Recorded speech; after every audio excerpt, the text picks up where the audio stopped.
네, 안녕하세요. JP쌤입니다.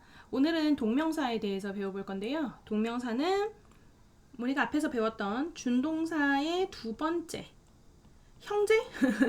네, 두 번째 준동사라고 생각하면 좋아요. 첫 번째는 뭐였죠? 그렇죠. 투부정사였어요. to 다음에 동사 원형이 와서 명사나 형용사로 쓰였다라고 했었죠. 이 준동사에 대해서 다시 한번 정리해 볼까요? 동사가 모양을 바꿔서 다른 품사처럼 쓰이는 거, 방금 얘기했던 명사나 형용사, 부사처럼 쓰이는 걸 바로 준동사라고 했죠. 동사의 모양을 가지고 있으나 실제 동사는 아닌 거, 의미는 가지고 있지만 동사는 아닌 거, 그걸 바로 준동사라고 합니다.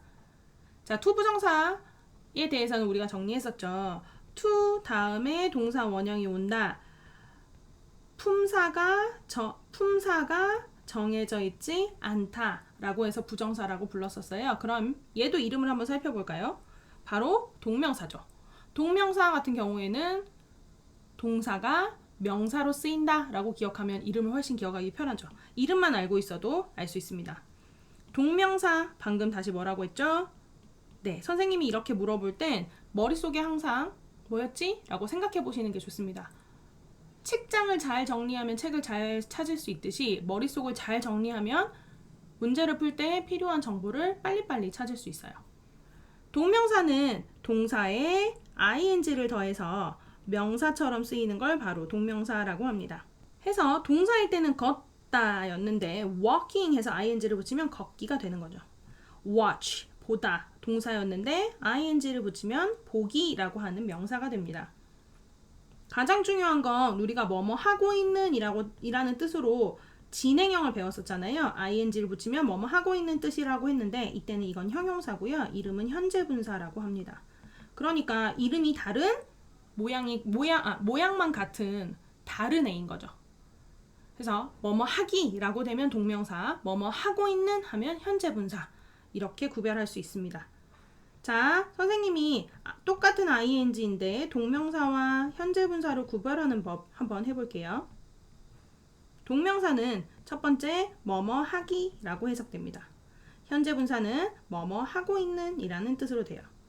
동명사는 두 번째 뭐뭐를 위한 이라고 해석되고요. 현재 분사는 두 번째 뭐뭐 한 이라고 해석돼요. 자, 그래서 이렇게 두 개를 기억하면 뜻만으로도 동명사와 현재 분사를 구별할 수 있습니다. 자, 그럼 동명사가 무슨 역할을 하는지에 대해서 알아볼 건데요. 동명사는 명사 역할을 하기 때문에 명사가 하는 일을 그대로 합니다. 주어, 목적어, 보어 역할을 하죠.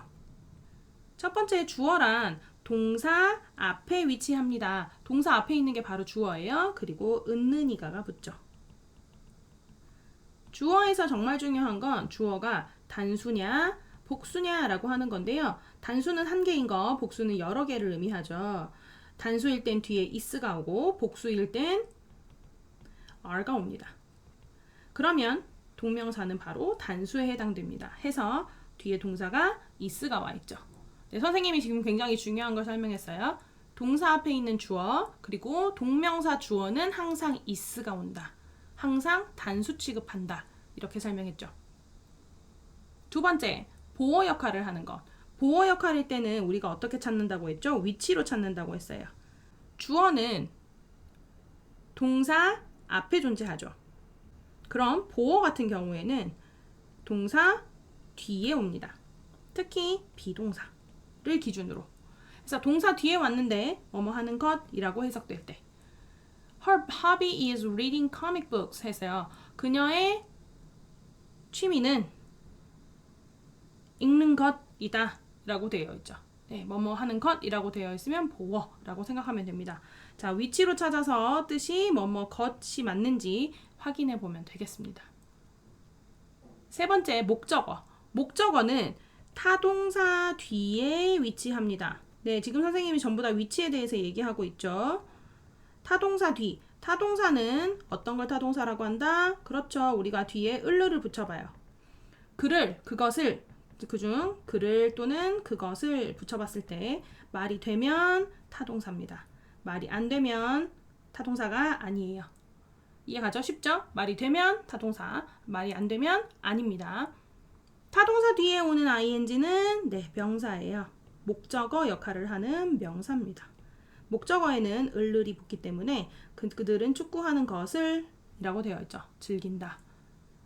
자, 밑에 별표에는 선생님이 앞에 설명했던 주어일 때 단수 취급한다, 항상 is가 온다 라는 얘기를 하고 있고요.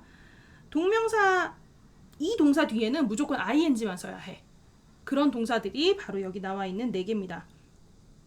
중요한 건 동사가 이것만 있는 게 아니에요. 등이라고 되어 있죠. 그럼 4개 말고 더 있어. 앞으로 더 외워야 되는데 일단 4개를 확실하게 외우죠. enjoy, stop, finish, avoid. 즐길 수도 있고 멈출 수도 있고 끝낼 수도 있고 피할 수도 있는 거죠. 네, 그렇게 생각하면 됩니다. 그래서 즐기다, 멈추다, 끝내다, 피하다. 뒤에는 동명사가 항상 옵니다. 자, 우리가 동명사와 투부정사를 같이 배우고 나면 항상 기억해야 되는 게 있어요. 첫 번째, 방금 선생님이 얘기했던 것처럼 무조건 뒤에 동명사가 와야 하는 동사들이 있습니다. 그리고 어떤 동사들은 무조건 뒤에 투부정사가 와야 해요. 그리고 둘 다 올 수 있는 동사들도 있습니다. 그리고 둘 다 올 수 있는데 뜻이 달라지는 애들도 있어요. 그래서 총 4가지를 우리가 기억해야 합니다. 그럼 한번 살펴보도록 할게요. 첫 번째, 동명사나 투부정사만 와야 돼. 그러니까 동명사가 오거나 동명사만 오는 애들. 선생님이 말했던 1번입니다. enjoy, finish, mind, avoid, stop, keep, practice, give up 이렇게 되어 있는데 이렇게 생각하면 돼요. 어떤 일을 할 때 내가 즐길 수도 있어. 근데 싫을 수도 있죠. 즐기다 보면 사실은 끝나. 그런데 좀 하기 싫은데 마음에 좀 걸려. mind, 그죠? 그러다 보면 avoid, 피하게 돼요. 그러다 보면 멈추겠지. 그러면 포기하게 되는 겁니다. 그런데 내가 마음에 걸리더라도 피하지 않고 계속했어. 계속하다예요. 그리고 연습했어. 그렇다 보면 결국 finish, 끝내게 되는 거죠. 그래서 이렇게 선생님이 방금 말한 것처럼 스토리를 조금 기억하면 훨씬 편하고요.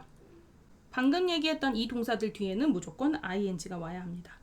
그럼 투부정사만 와야 되는 애들 누가 있느냐? 내가 원하다, 그렇죠? 원하다예요. want, hope, wish, would like. 전부 다 원하다라는 의미를 가지고 있고요. 그리고 내가 계획을 짜고 결정하고 약속하고 미래에 대해서, 그렇죠? 미래의 어떤 일에 대해 계획하고 결정하고 약속한 거. 그런 단어들도, 그리고 배우다라는 단어도 투부정사만 옵니다. 방금 선생님이 얘기했던 것처럼 살짝 연결해서 기억하는 게 동사를 기억하기 훨씬 편하고요. 이 동사들 뒤에는 무조건 투부정사가 옵니다. 방금 선생님이 설명한 게 바로 1번과 2번이에요. 그럼 3번 둘 다 쓸 수 있는 단어들이 있겠죠. 둘 다 쓸 수 있는 동사를 살펴보면 사람들이 만났더니 좋아하거나 싫어하거나 하겠죠. 근데 좋아해서 내가 만나보는 걸 시작했어. 그리고 계속 만나. continue 하면 계속하다거든요. 그러다 보면 사랑에 빠지겠죠. 이렇게 기억하면 기억하기가 쉽습니다. love, like, hate, start, begin, continue 라는 동사가 오면 그 뒤에 오는 to it나 1인이나 투부정사나 ing나 둘 다 쓸 수 있어요. 이게 바로 3번입니다. 자, 이번엔 4번 둘 다 쓸 수 있는데 뜻이 달라지는 애들. 네, 여기 나와 있는 회색 부분에 나와 있는 바로 이겁니다. 투부정사는 미래의 일을 기억하고요. 동명사는 과거의 일을 나타내요. 이거 엄청 중요해요. 투부정사는 미래의 일을 나타내고 동명사는 과거의 일을 나타냅니다. 그래서 remember 뒤에 투부정사가 오면 미래에 할 것을 기억하는 거예요. 그런데 동명사가 오면 한 걸 기억하는 거예요. 과거에 했던 걸 기억하는 거. forget도 마찬가지입니다.